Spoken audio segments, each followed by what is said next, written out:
May Allah subhanahu wa ta'ala open our doors. So the point I'm raising, my brothers and sisters, is sometimes you will have to adjust your dream regarding the type of person that you want your child to marry. It is their choice. You can guide them, you will try with them, but believe me, you have to somehow give in at some stage. If it is a person whom you may not have considered ideal, because sometimes the other option is something which is even worse than what you are disagreeing with. May Allah subhanahu wa ta'ala open our doors. I know of many parents who refuse their daughters to get married to people they want to marry foolishly.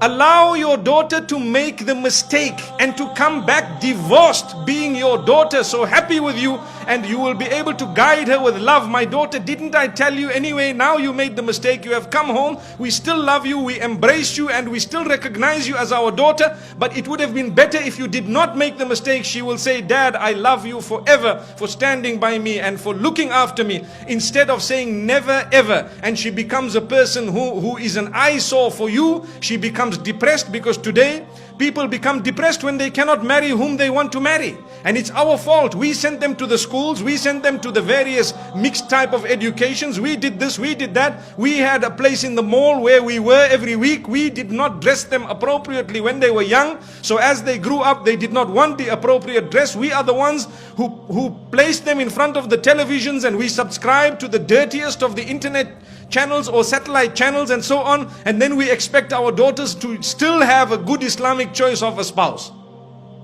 Who is the hypocrite? Father of the home. Big hypocrite. May Allah protect us. Why? Where are you? What did you allow your daughter to do all along? So my brothers and sisters, it's not fair. Do you know that when a child is born, Allah gives you almost 100% control over that child? You dress the child, you name the child, you decide when to bath the child, what the child will eat, all control. Don't say, I don't have control over my child. Allah said, I gave you full control when the child was born. That's the time you did not dress the child properly. You never read your own salah. There was no Quran ever played. There was nothing. And slowly, as the child grows up, one by one, Allah takes away the control of elements from you regarding that particular child. So when a child is a little baby, you can give the child a rattle worth 1 rupee, and it will shake the rattle and smile and laugh with you. Let the child become 5 years old, give them the rattle, they will throw it back at your face. Dad, are you playing a fool with me? I need an iPhone. So at a certain stage you had control over the child. What did you do when you had control over your child? Did you guide the child? This is why I say speak to the child earlier, because today we are losing control earlier. You can dress your child how you want when the child is 2 years, 3 years, even if the clothing is torn. Let the child get to 8 years, 9 years. Dad, I'm not wearing these shoes. Why? You make me look like one of those people living in the 1960s.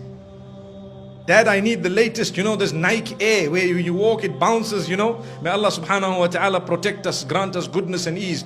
My brothers and sisters, don't blame Allah subhanahu wa ta'ala for our failure.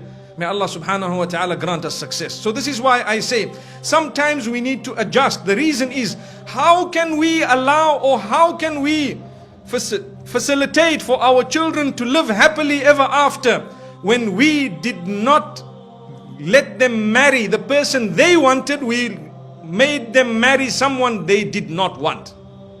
Now obviously I'm talking of something which is not the ideal. Ideally, Islamically, we need to speak about what should be happening. The parents of the girls and the brothers or the relatives should keep an eye. When they see potential husbands for their daughters or their sisters and so on, they should approach the gentleman or his family, or they should speak to their daughter about it. We have so and so, we are trying to, you identify, you speak to them, you let the two meet within the limits of the Sharia, and if they would like to take it further, you take it further. It's your responsibility as a male. That is ideal.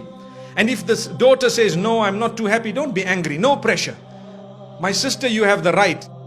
It is haram in Islam to force your daughter to marry whom you want when she does not want.